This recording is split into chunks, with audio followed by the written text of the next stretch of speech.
Welcome back to the Moll Anderson Show. Well, I don't want to waste any time with this guest because he went from being a pastry chef in Las Vegas to a bodybuilder. That's right. I am so excited for him to share his story with us. It's quite inspirational. Chef Phillip Dell, thank you so much for coming on my show. It's my pleasure. This is awesome. Well, recently you just won Chopped competition on the Food Network. Tell us what the Cook Your Butt Off episode was.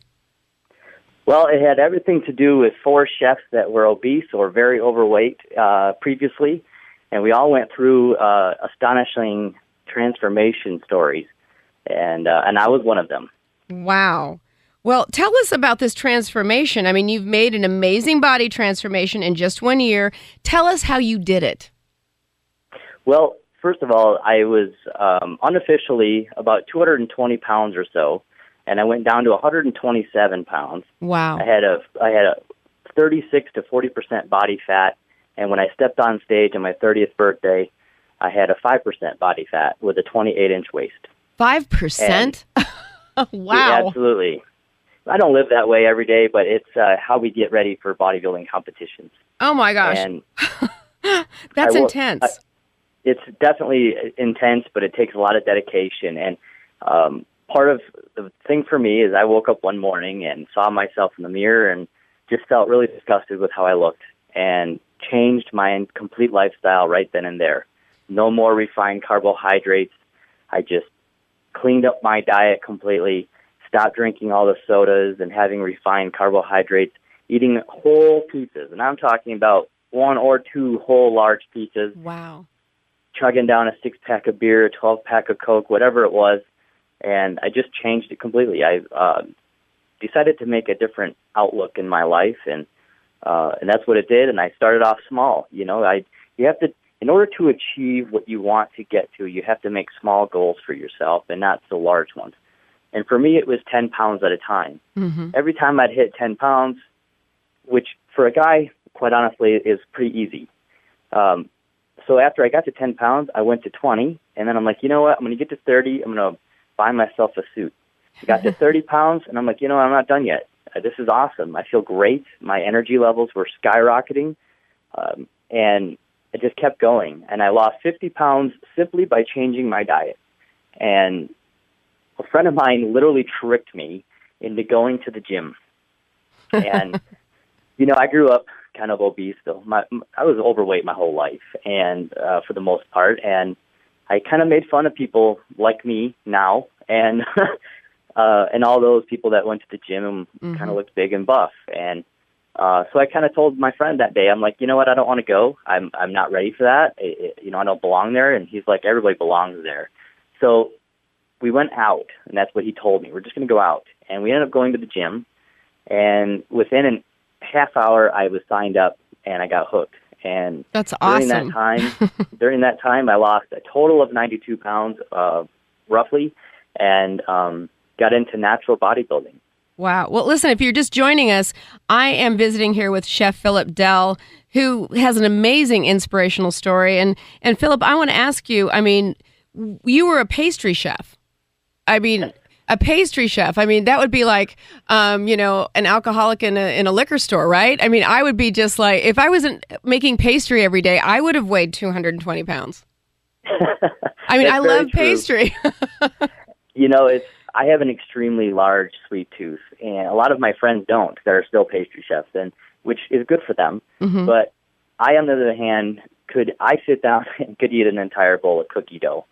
And I had that temptation around me constantly. Yeah. And again, I wanted to be in a healthier state of mind, so I just got my mind that way, and nothing was going to stop me. So how do you deal now with a dessert that's laid in front of you? Do you? For the most. I'm sorry. No, I was just going to ask because you love pastry. You made pastry. You have a sweet tooth. My husband has an incredible sweet tooth. He just happens to be a workoutaholic, so it works for him.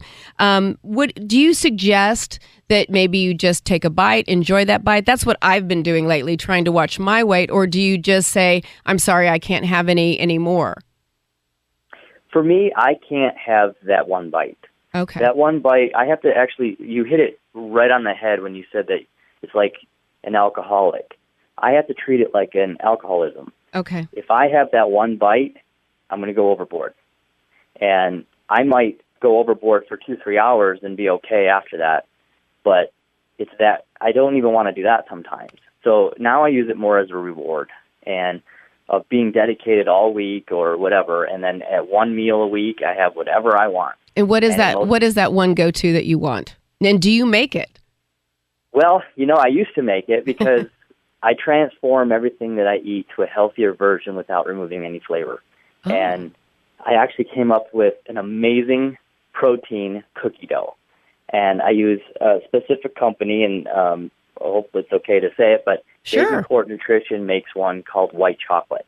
And although it's very sweet and it gives an amazing flavor, and I combine that with another one that, when combined with a couple other ingredients, makes an amazing flavored cookie dough. And I say that tongue-in-cheek because it's really not a cookie, but it settles that craving for me. Wow. Well, you got all of our attention here. My producer, Susanna, her ears perked up. We both looked at each other like, keep talking.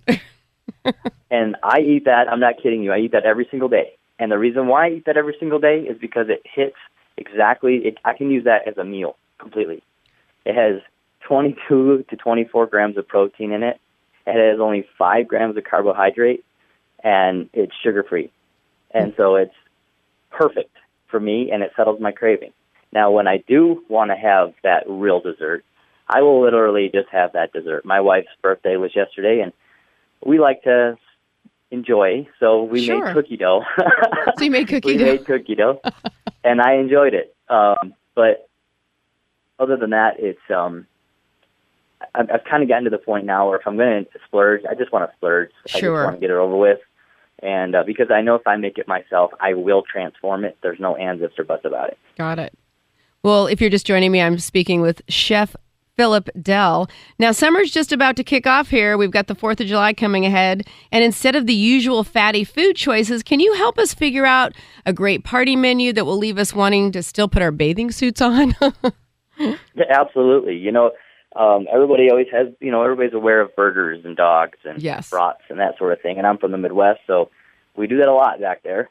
And but one thing that I thought would be kind of fun is, kind of make themes out of your parties. And I know 4th of July is one theme, and Americana goes with the burger and dog thing. But what about doing like a grilled chicken satay with like peanut sauce? Or and then to go with that, a cool sesame Asian noodle salad with a multi-grain pasta, vibrant colored vegetables such as sweet bell peppers, julienne, snow peas, carrots, scallions. And then for dessert, of course, you can have a little splurge if you want, or you could go with like a grilled fruit kebab and I like to make something that I like to call a cheesecake dressing. And it's literally like making cheesecake batter, except you're not using full of fat cream cheeses. You're using low fat or no fat. You're using natural sugars, or if you're into sugar substitutes, that's a great place to put those. And you just drizzle it over the top, and it's literally like having cheesecake, but yet it's guilt-free. Wow. Or another one that I just simply made for a class that I taught yesterday is we made peach crisp. And instead of using butters and stuff, we use unsaturated fats like canola oil, or even like some of these I guess they're margarines, but they're more unsaturated fats, and I use nut oils and stuff like that instead. Wow. And instead of using white flours, we use whole wheat flours, we use oat flours, brown rice flours. These are all very good, especially for gluten-free people. Right. They could totally make that dessert and not have to worry about, they don't have to use oat or wheat flour. They could use oats, or they could use the brown rice flour to stick in the sauce. Now, let me ask you this, because when I know all my male listeners right now, when they hear whole wheat or brown or any of those things with flours and whatnot, is there a big difference in the taste? All it does, especially for no. Let me answer it first that way. Okay. There's really not that big of a difference. And the reason why I like to use it, I was telling this in the class yesterday, especially for the topping, it gives you that, everybody, at least I do, loves the crispy topping that's on top of a crisp. Oh, I do. That's my favorite part. using those flours actually gives you more of that flavor, like that crunch, that heartiness that you're looking for. And what's really cool is 2 years ago, I was in the American Heart Association. I was doing a benefit, and I made a tartlet, and the crust had a wheat flour, or a whole wheat flour. It was pastry flour. And the gentleman that was with me told me how much he hated wheat flour. And I had him taste it, and he didn't even know the difference. He probably had it in his mind, so that was good that you had him taste it. Absolutely. Well, now you just mentioned school. Let's talk about the Sin City Chef School you have. Well, Sin City Chefs is more than just a school. It's also a private chef company. Basically, if it has to do with food, we'll do it. We do menu and meal plans for people. We cook for them daily, monthly, weekly, and we do a lot of classes. We're getting to the point where a lot of people are actually going back into the kitchen, which is great because I grew up where my mom was always cooking, or I was always cooking with my mom, etc. And we're getting back into that, which is fabulous. But people just don't know how to do it. And so Sin City Chefs will go into the person's home. Everything's always done on a personal level. So if somebody's looking for a gluten-free diet and they want to learn how to cook it, we'll go ahead and show them how to do that. We'll take them into the store and show them how to shop for it, and then bring it back to their place and make it for them, with them. They can have guests with them, by themselves, or they can do it in a group. We do a lot of team buildings that way. I just did a large group from all over the world, in fact, that's staying in Vegas for a convention. And they heard about my theories, and so we transformed a bunch of foods from their unhealthier versions to healthier versions without removing any flavor. That's awesome. Now, how do all my listeners find your school? Do you have a website? SinCityChef.com. SinCityChefs.com. It's pretty simple. Now, Chef Phillip, I think that it sounds like there's going to be a cookbook in your future. Most definitely. How long are you going to make us wait? Well, we're in the middle of it at the moment, and it's becoming quite pressing, as a matter of fact. Everybody's kind of really getting on me about it. So, I'm going to get on you about it now. Get after yourself and write that book so you can come back and tell us all about it. I would love to do that.